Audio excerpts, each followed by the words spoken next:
Life is a great mirror, reflecting with unfailing precision the thoughts we hold and the words we speak. Every experience, every circumstance, every opportunity that unfolds before us is the outpicturing of our own consciousness. When we walk in faith and speak with authority, the universe bends to our command. Yet so many drift in uncertainty, asking vaguely, hoping faintly, and receiving little, because they have not learned the divine law of exactness. To ask for the exact amount today is to declare your mastery over substance, to affirm your oneness with the infinite supply that knows no lack and no delay. The world is not governed by chance or caprice. It is moved by immutable spiritual law. Whatever you see in your life at this moment is the harvest of seeds sown in thought and word. To ask indefinitely is to plant indefinite seeds. The subconscious mind, that faithful servant of spirit, can only reproduce what it is clearly given.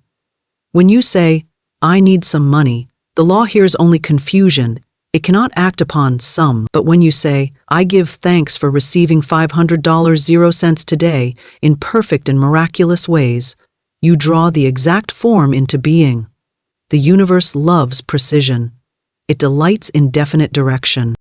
Faith is not hoping something might come. It is knowing that it must. When you speak your word with certainty, the invisible substance immediately begins to mold itself into the visible. You may not see movement with the outer eye, but in the unseen, forces are gathering, people are stirred, opportunities align, and channels open. To doubt or waver is to dissolve the pattern you have just impressed upon the law. The command must be sustained by unwavering confidence. There is divine timing, yes, but divine timing is never delay. It is perfect coordination. The moment you ask with conviction, you have set the cause in motion. "Ask and ye shall receive" was not a poetic phrase, it is a scientific statement. Spirit responds instantly to the exact vibration of your request. The clearer the picture, the quicker the manifestation. The more vivid the word, the more immediate the result. To ask for the exact amount today is an exercise in spiritual accuracy. It trains the mind to think in form rather than fog, to command rather than to plead. You are not a beggar before an uncertain deity. You are a co-creator with the infinite intelligence that formed galaxies from thought. There is no lack in the divine mind, only abundance waiting to take shape through your spoken word. Speak it, believe it, give thanks for it now, and the law of supply must fulfill your The moment you dare to specify, you invite the invisible to become visible, and you step into the rhythm of divine order, where all things respond to the certainty of your word. The universe responds to definite requests, not vague desires. This truth stands at the center of every spiritual law of manifestation. The divine intelligence that governs all creation is orderly, exact, and responsive, but it requires clarity of command. It does not act upon indecision or half-hearted wishes. It mirrors what is impressed upon it with precision, returning the exact image that consciousness presents. When the mind wavers between possibilities, the results are equally uncertain. The universe can only shape into form what is clearly defined in thought and feeling, and it remains neutral until directed by a definite idea. Every person holds within themselves the creative power of the spoken word, yet this power is too often scattered through uncertainty. One may say, "I wish for more money," but such a statement contains no substance, no picture, no form for the divine law to work upon. More has no limit, no measure, no shape. It is an undefined mist. The universe, being perfect in its order, cannot mold formlessness into being. But when you say, "I am receiving $5,000.00 in perfect ways," or "I have a beautiful new home filled with peace and prosperity," you have given the infinite mind a definite mold.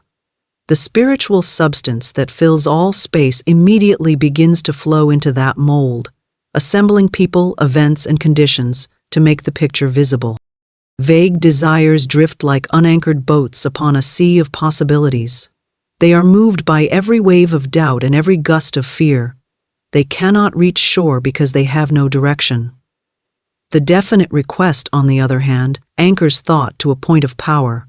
It fixes the attention upon the desired outcome and establishes magnetic alignment between the visible and invisible realms. Whatever you hold clearly in your mind must, by the unbreakable law of cause and effect, manifest in your world. The clearer the vision, the stronger the vibration that draws its counterpart from the unseen. When we look around at life, we see the evidence of this principle everywhere. The architect does not say, "I want a building of some kind."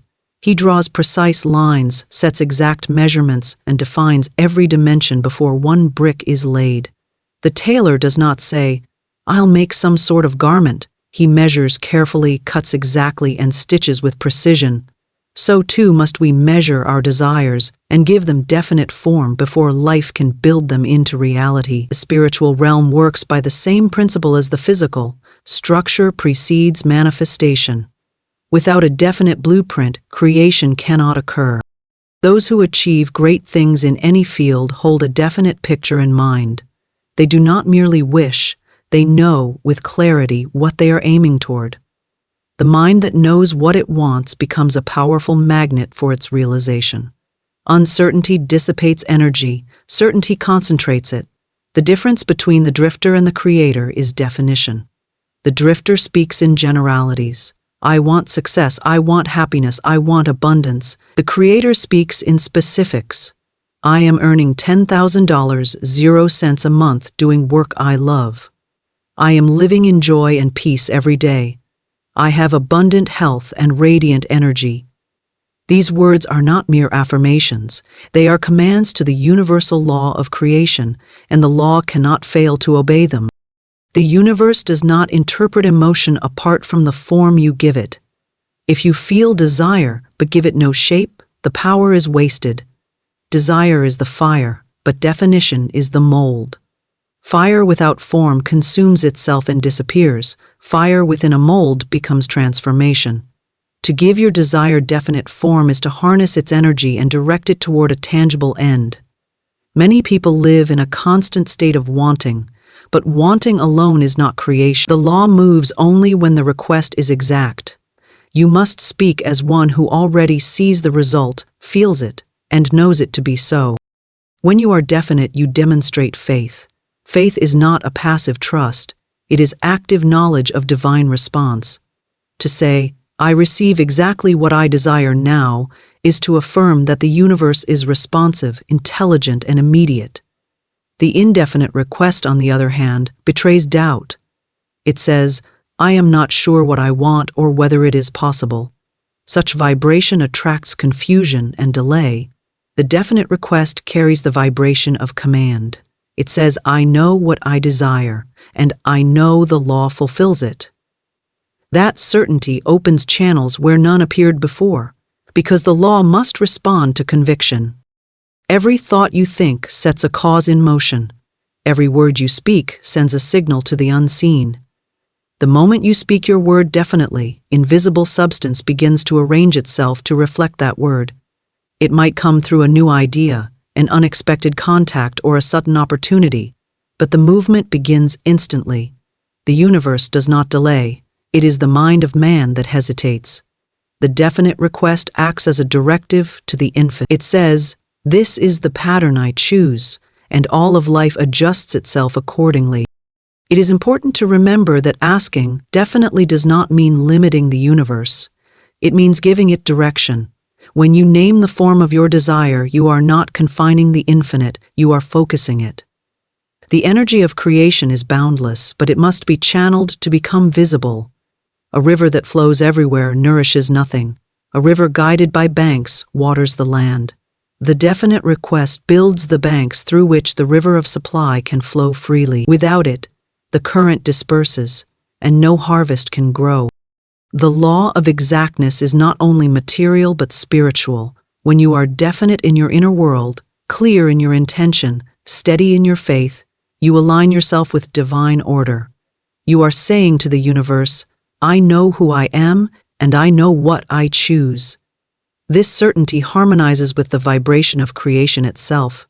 Spirit delights in definiteness. because it reveals mastery. To know what you desire and to speak it with authority is to claim your divine inheritance as a creator in consciousness. The universe responds immediately to that tone of authority, for it recognizes in it the voice of truth.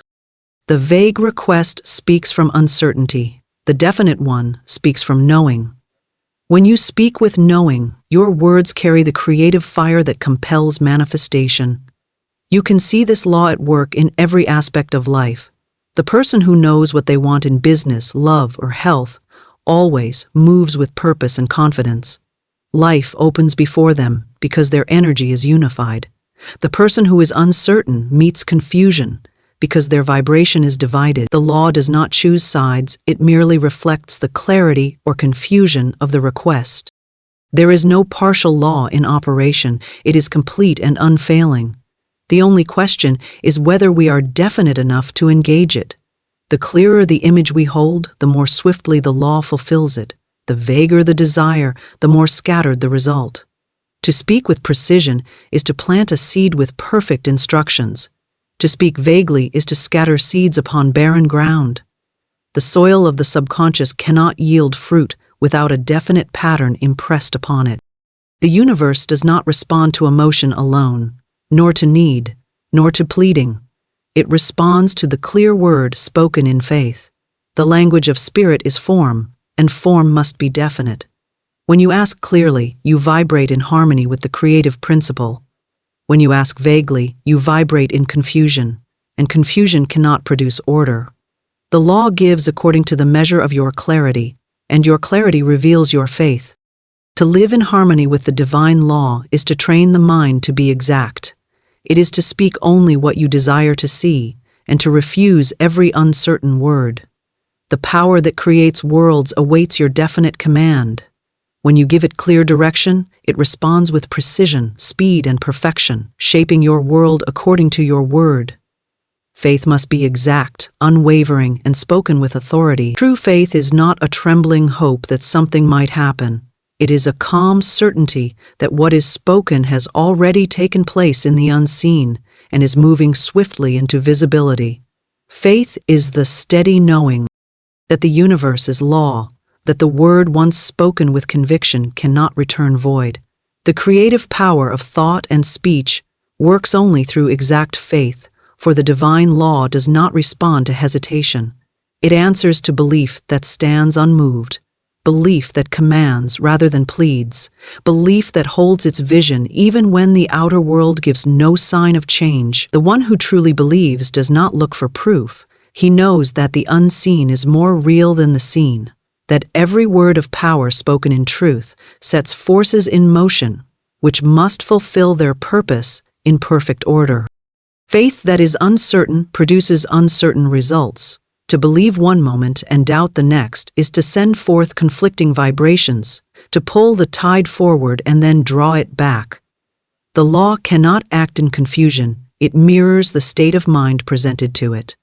The person who believes today and questions tomorrow builds and destroys, and wonders why nothing seems to come to pass. Exact faith does not shift with appearances.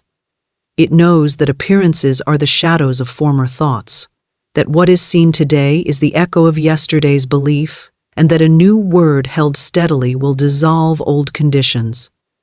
The one who holds fast to faith walks through every seeming obstacle as though it were air, knowing that substance obeys the firmness of conviction.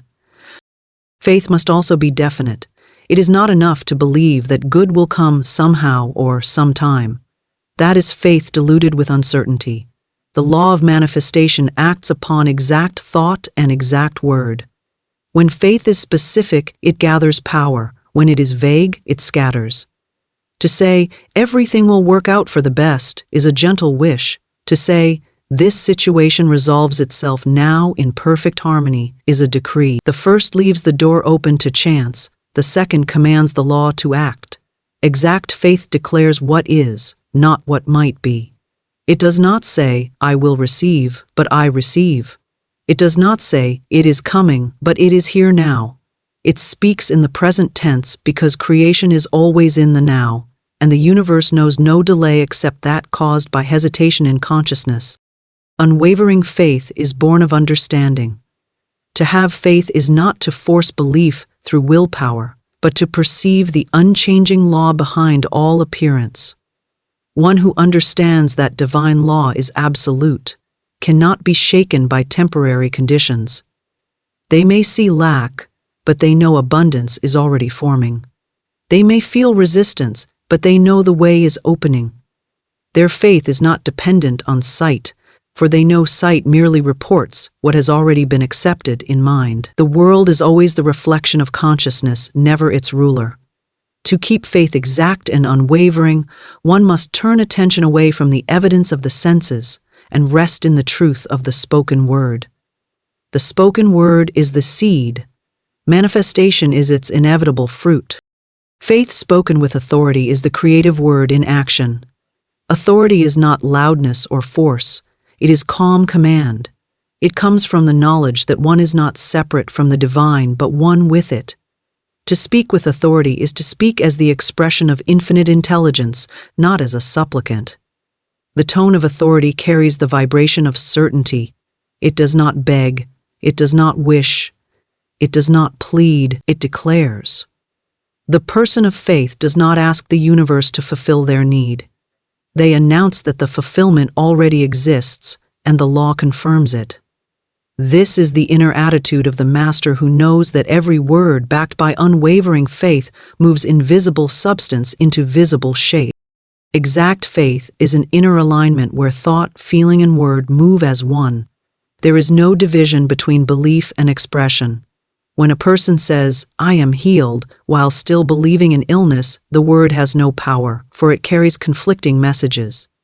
But when the feeling of wholeness fills the mind and the word is spoken from that conviction, the body responds instantly, because the subconscious mind recognizes authority. The subconscious does not reason, it obeys. It accepts the strongest impression given to it, and that impression must come through exact, unwavering faith. Every cell, every circumstance, every condition aligns with the command that carries no doubt. The wavering mind divides its energy. It plants a seed one moment and digs it up the next to see if it has grown. It cannot receive, for it has not yet released its grasp on uncertainty. The mind of faith plants the seed and knows that it is growing, even though the soil of experience still looks unchanged. It does not question the process. It rests in assurance.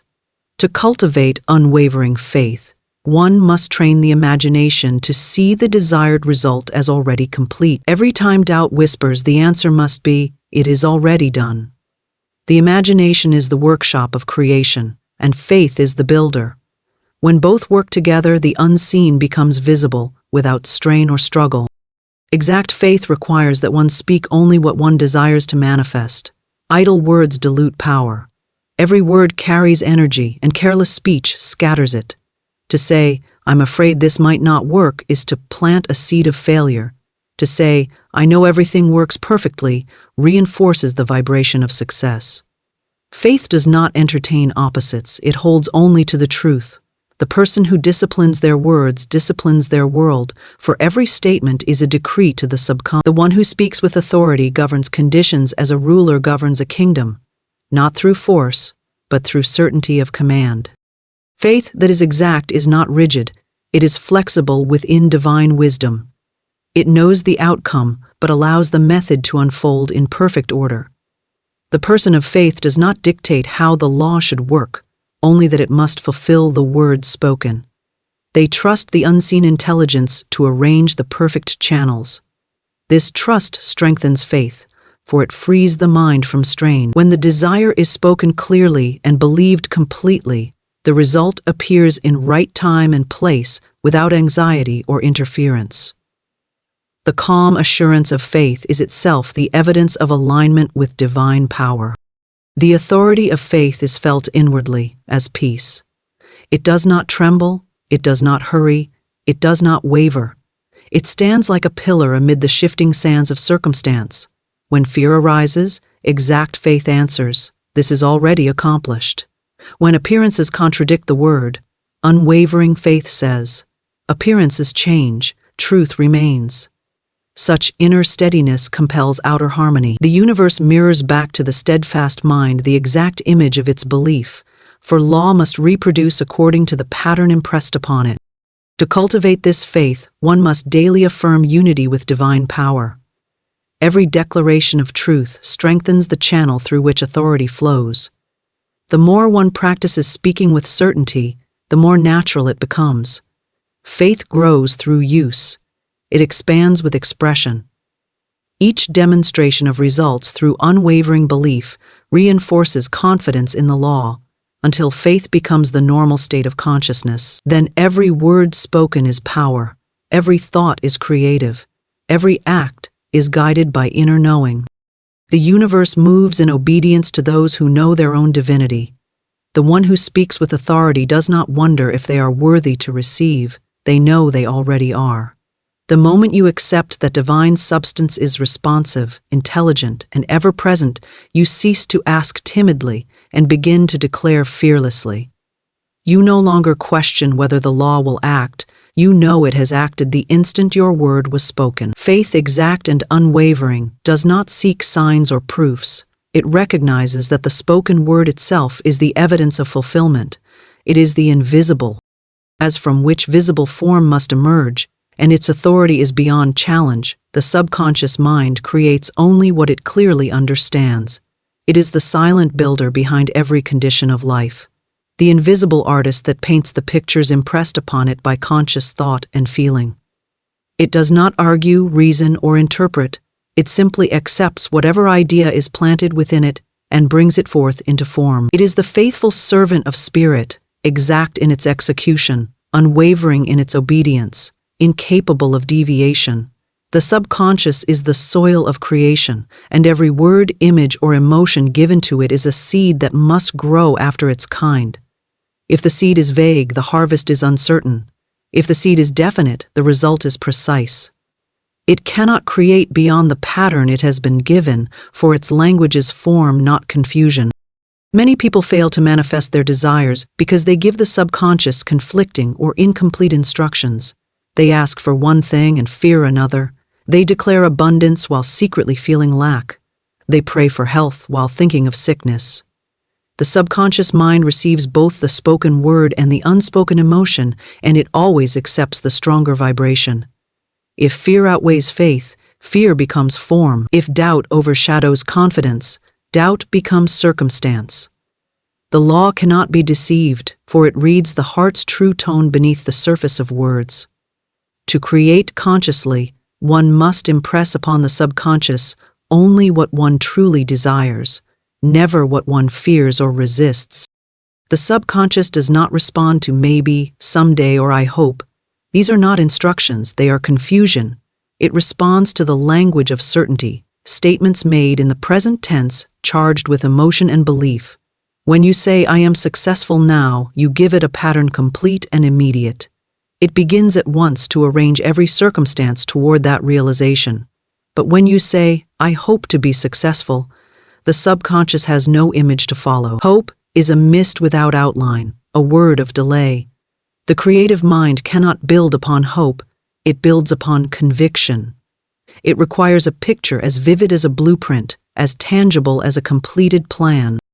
The subconscious mind is impressionable, not intellectual. It does not analyze the meaning of words, it accepts their feeling. If you speak prosperity but feel anxiety, it registers anxiety. If you speak health but feel weakness, it accepts weakness. That is why emotion is the magnet of creation. The feeling behind the word gives it life.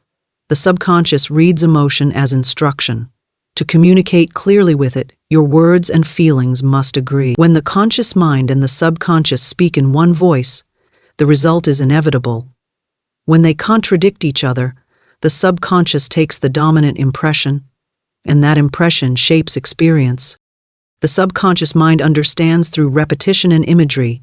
One clear thought, held with feeling, repeated consistently, becomes its command. Each repetition deepens the groove of belief until it becomes automatic. The conscious mind is like the sculptor, and the subconscious is the marble. Every repeated thought carves the pattern deeper, until the form is complete and stands as reality. Many people fail to achieve results because they change their mental picture too often. They plant a seed of success, then uproot it with doubt, then plant another seed of fear, then another of hope. The subconscious cannot complete its work under such unstable direction. It requires steady, consistent imagery to bring an idea to fruition. To make the subconscious clearly understand, the language of visualization is powerful. When you see yourself already possessing the desired good, feel it, believe it, and dwell upon it as real, the subconscious accepts that image as fact. It cannot distinguish between what is imagined and what is physically experienced. Both are real to it. That is why visualization with emotion is creation in motion. The moment you hold the image without contradiction, the subconscious begins to attract people, events, and conditions that correspond to it. The outer world merely mirrors the inner picture that has been impressed deeply enough to become dominant. The subconscious mind is always active, it never sleeps. While the conscious mind rests, the subconscious continues to weave the threads of experience according to the last pattern impressed upon it. Every night as you drift to sleep, it receives the images and words that linger in your mind. That is why it is wise to end the day with words of faith and gratitude, for those impressions continue their work through the hours of rest. The mind that falls asleep in worry awakens to more of it. The mind that falls asleep in assurance awakens to new opportunity. The subconscious never argues, it simply fulfills. It is also literal in its interpretation. If you say, "I don't want to be late," it registers the word late, not the negation. It does not process the don't. The image of being late is impressed, and you unconsciously act it out. The correct statement would be, "I am always on time."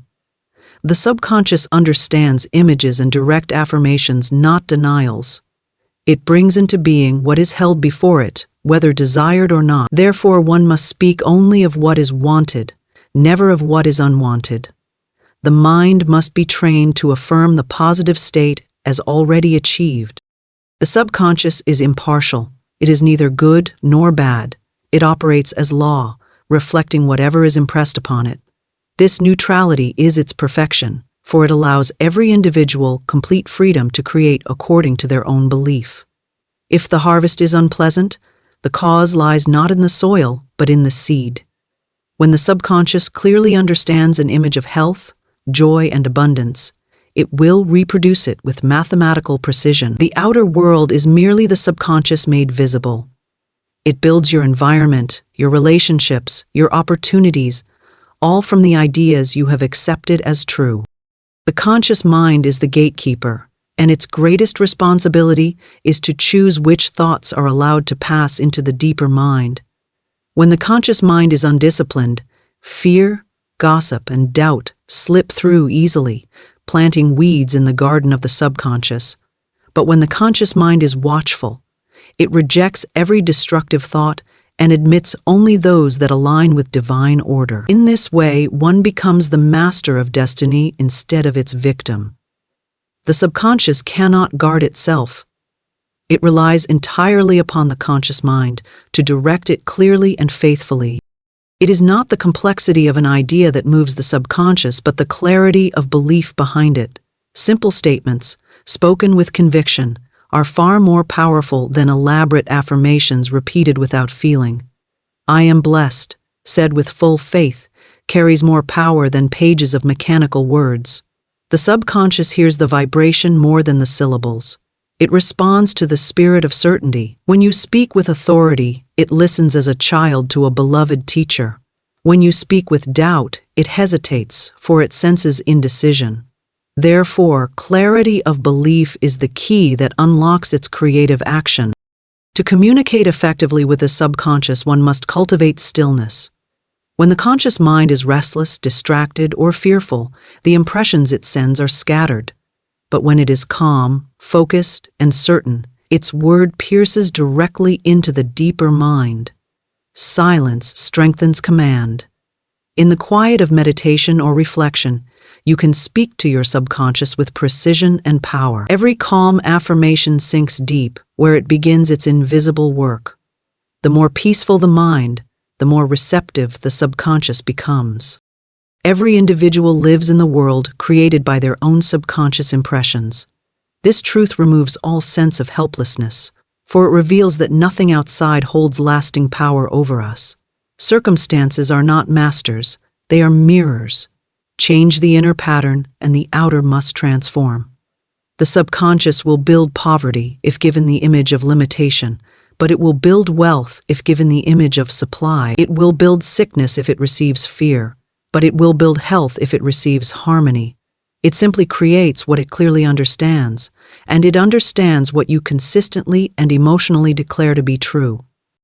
The subconscious mind is the meeting place between the visible and the invisible, between the spiritual and the material. It is the channel through which divine intelligence expresses itself into form. To work with it is to work with the law of creation itself. Every great achievement, every healing, every miracle begins as a clear instruction impressed upon it. When you realize this, you become deliberate in your thoughts and precise in your words, for you know they are the tools with which you build your world. The subconscious mind does not choose, it obeys. It does not reason, it performs. It does not delay, it acts the moment it clearly understands divine law operates through precision and spiritual order. Nothing in the universe is accidental, and nothing unfolds by chance. The stars follow their appointed paths. The seasons move in rhythm. The tides rise and fall with perfect timing, and every breath we take is governed by an unseen intelligence that maintains harmony throughout creation. This same divine order governs every aspect of life, both visible and invisible. It is not a law of confusion or uncertainty. It is exact, unfailing, and impartial. To understand and align with this law is to live in effortless flow, where every action meets its perfect result. To ignore it is to meet resistance, delay, and disorder. The law itself never punishes, never withholds, never falters. It simply fulfills according to the precision of the pattern impressed upon it. Everything that exists in form first existed as an idea. The law of creation translates that idea into manifestation according to the exact nature of the thought that conceived it. When the thought is clear, definite, and harmonious, the result is perfect. When the thought is confused or divided, the result is distorted. Divine law has no preference. It is a mirror reflecting the order or disorder of the mind that uses it. It does not change to suit emotion or circumstance. It remains constant, and its constancy is the foundation of spiritual power. To work in harmony with divine law, one must think and act in harmony with precision, for the law moves with exactness through every channel of life. The universe is mathematical in its operation. There is no wasted movement, no forgotten detail, no misstep in the orchestration of creation. What appears to be chaos is always order beyond human sight. The same intelligence that maintains the balance of galaxies also regulates the smallest cell of the body. Every vibration has its frequency, every cause its inevitable effect. When thought and feeling are aligned with the rhythm of divine order, manifestation becomes instantaneous and effortless. When they are out of alignment, disorder appears in the form of confusion, frustration, or lack. The law itself does not err, it only responds to the pattern it has received. Spiritual order is not rigidity but harmony. It is the perfect coordination of cause and effect, the balance between idea and form. It operates with precision because divine intelligence is flawless in its design. To align with this order, one must cultivate clarity of mind and purity of intention. When thought, word, and deed agree, the law acts with speed and exactness. When they contradict each other, energy is divided, and manifestation is delayed. The law cannot express confusion, for confusion is not order. The moment order is restored within consciousness, the outer world reorganizes itself accordingly, for the inner and outer are bound by the same principle of divine precision. Every law of the material world is a reflection of spiritual law. Gravity, electricity, motion, and sound all operate with exact consistency. If these physical forces were uncertain, the world would collapse into chaos. In the same way, the unseen laws of thought, faith, and speech operate with the same dependability. The difference is only that physical laws are visible to the senses, while spiritual laws are visible to understanding. The one who grasps their operation holds the key to mastery. They no longer wonder why things happen. They know that every effect has a precise cause and that divine order never fails. Divine law is impartial. It serves the just and unjust alike, for it is no respecter of persons. It is a law of vibration and correspondence. Whatever vibration you send forth returns to you multiplied. When your thoughts are harmonious, they draw harmony. When they are discordant, they draw discord. This is not reward or punishment, but simple precision. The law cannot produce peace from agitation or abundance from fear, just as the seed of a thorn bush cannot grow into a rose. The seed determines the harvest, and the law ensures its perfect fulfillment.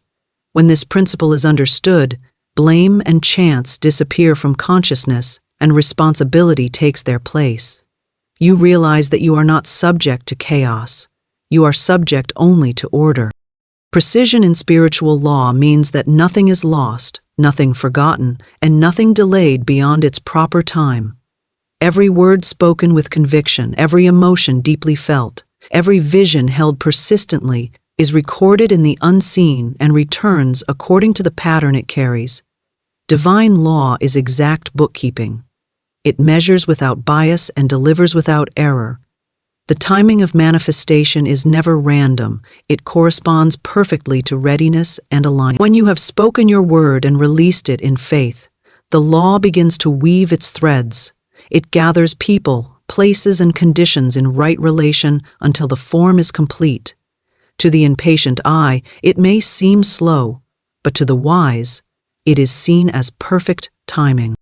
Spiritual order demands exactness of thought because thought is the creative instrument of divine law. The universe does not respond to contradiction. When you think one thing, say another, and do a third, the law receives mixed signals and produces mixed results. Precision in thought means being consistent, seeing the good you desire, affirming it, and acting as though it were already present. When mind and action move in unison, the law fulfills without obstruction. Disorder arises only when the individual introduces confusion into the process through doubt, fear, or indecision. The law itself remains serene, awaiting the clear command of conviction. Divine order is the rhythm of harmony underlying all life. When you align with it, you enter a state of effortless cooperation with the infinite. The struggle ends because resistance ceases. The river of divine energy flows freely through the mind that is orderly, calm, and exact. Every word spoken from such a mind carries authority. The law responds instantly because it recognizes the vibration of clarity. There is no need to force results. The law fulfills automatically when the conditions are right. The gardener does not shout at the seed to grow. He provides the right soil, water, and light. So too does divine law respond naturally when the consciousness is aligned with its principles. Precision in spiritual order also governs timing. Nothing comes too soon or too late. The unfolding of events follows a sequence as perfect as the rising of the sun. When you are aligned with divine order, you no longer fear delay or loss, for you know that everything is arriving in perfect rhythm. Impatience disturbs the process, while trust sustains it. The one who understands the precision of divine law does not rush, for they know that spiritual order never fails to complete what has been begun. The universe is exact to the smallest detail, and what belongs to you by divine right cannot be misplaced or taken away. Every discord in life is a signal of misalignment with order. When harmony is restored within, disorder dissolves without effort. To restore order, one must bring thought into precision, decide clearly, speak clearly, act clearly. Divine law reads clarity as instruction. The moment confusion ceases, results appear. This is not magic, but mathematics of spirit. The law works through definite cause producing definite effect, and that effect will always mirror the consciousness from which it arose. To live in precision is to think with accuracy, to feel with purpose, to speak with conviction, and to act with integrity. The structure of the universe itself teaches precision. Every atom turns in perfect orbit, every vibration follows its sequence, every sound resonates according to its frequency. This is divine order manifest. The same harmony governs the invisible workings of faith and manifestation. When you attune your mind to this harmony, you become a conscious participant in creation. Your word carries the rhythm of divine accuracy, and all that you decree aligns with it. The more precise your alignment, the swifter the result, for there is no resistance in order. Disorder always brings delay, but order produces instantaneous unfoldment. Divine law cannot fail, for failure would be disorder, and disorder has no place in the eternal. Even apparent mistakes or detours are part of a greater precision unseen by the limited human mind. When you step back and observe the pattern of life, you begin to see how every experience, pleasant or difficult, has been part of a perfect sequence leading to understanding. The law wastes nothing. It reuses every fragment for a greater purpose. The recognition of this truth brings peace, for you realize that nothing is out of place and nothing is truly lost. The precision of divine order is absolute, and all that aligns with it must express perfection. Asking specifically affirms mastery over supply and manifestation. The moment you make a definite request, you rise from the position of the seeker to that of the creator. The vague and uncertain mind drifts upon the sea of chance, but the definite mind commands the law of supply with quiet authority. To ask specifically is to acknowledge that the universe is intelligent, responsive, and abundant beyond measure. It is to declare that you are no longer pleading for good to come, but directing divine substance to take form according to your word. The power of creation is always present, waiting for instruction, and the specific request gives it shape. The universe cannot fill a vacuum of indecision. It moves only through clarity of purpose. When you ask for what you desire in precise terms, you affirm your mastery over the invisible resources that sustain all life. Many hesitate to ask specifically because they fear to limit the infinite. They imagine that to name a form might restrict the greater good. Yet divine intelligence is limitless in its expression, and it delights in definition. A sculptor does not insult the marble by deciding the form it shall take. He honors its potential by shaping it into beauty. Likewise, when you ask specifically, you give the creative power of the universe a definite mold to fill. Substance without form is chaos. Form without substance is void. Creation requires both. The specific request unites the two by providing direction to the flow of abundance. The universe cannot move through uncertainty. It requires a clear channel through which its supply can manifest. Asking specifically is not greed, it is order. To say, "I want some money," is to speak confusion. Some is not measurable, and the subconscious mind does not understand it. But to say, "I am now receiving $5,000 in perfect and wonderful ways," is to give the law of supply a clear instruction. The mind immediately begins to align with that vibration, attracting every circumstance necessary to fulfill it. The power that governs planets and stars does not stumble over numbers, it acts through exactness. When you specify your desire, you synchronize with divine precision. The clearer the request, the swifter the manifestation, for the universe never hesitates once it knows what to create.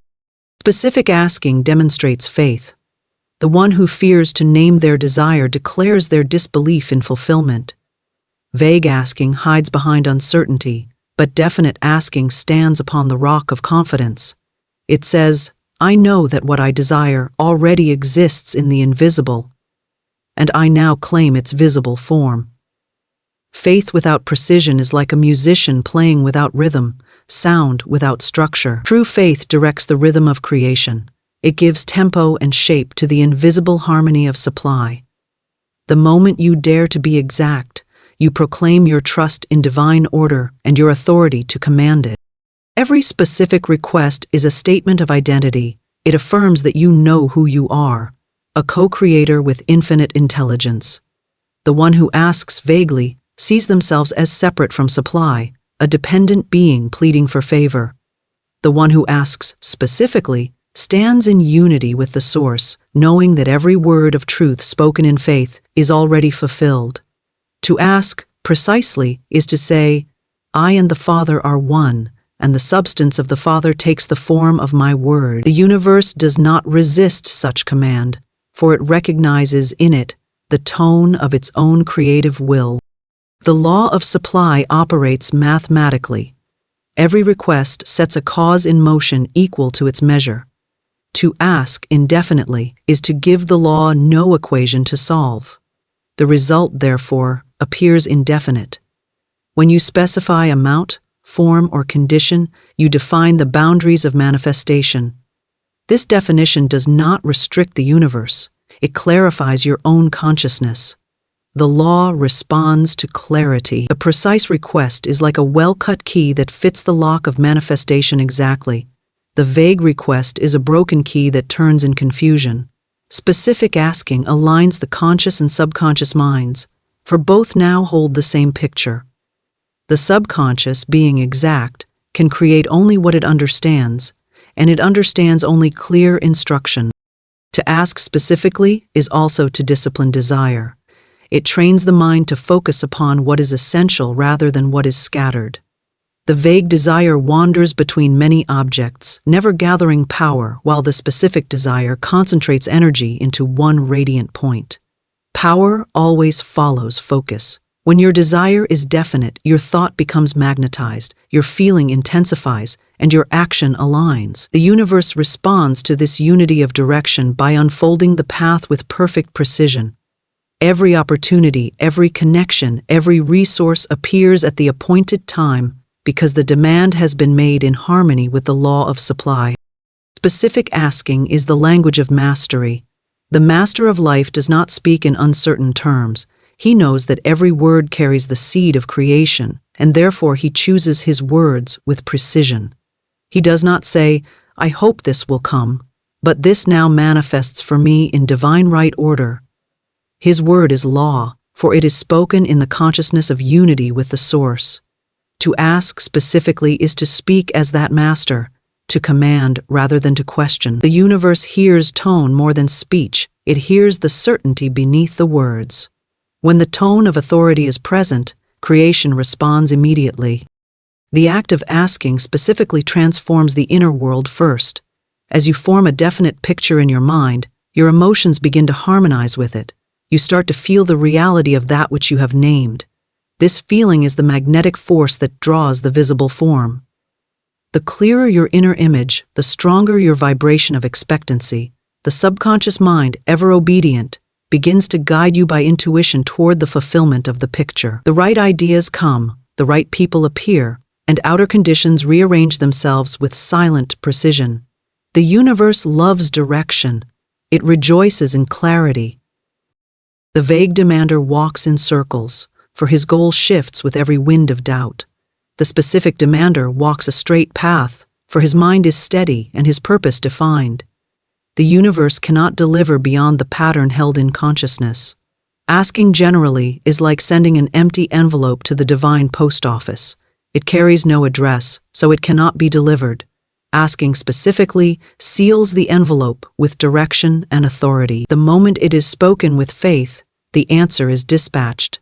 Time only measures the unfolding of the invisible into visibility, not the certainty of the result. The fear of asking specifically often arises from a sense of unworthiness, but that fear is illusion. The law of supply knows no favorites. It serves all who understand it with equal precision.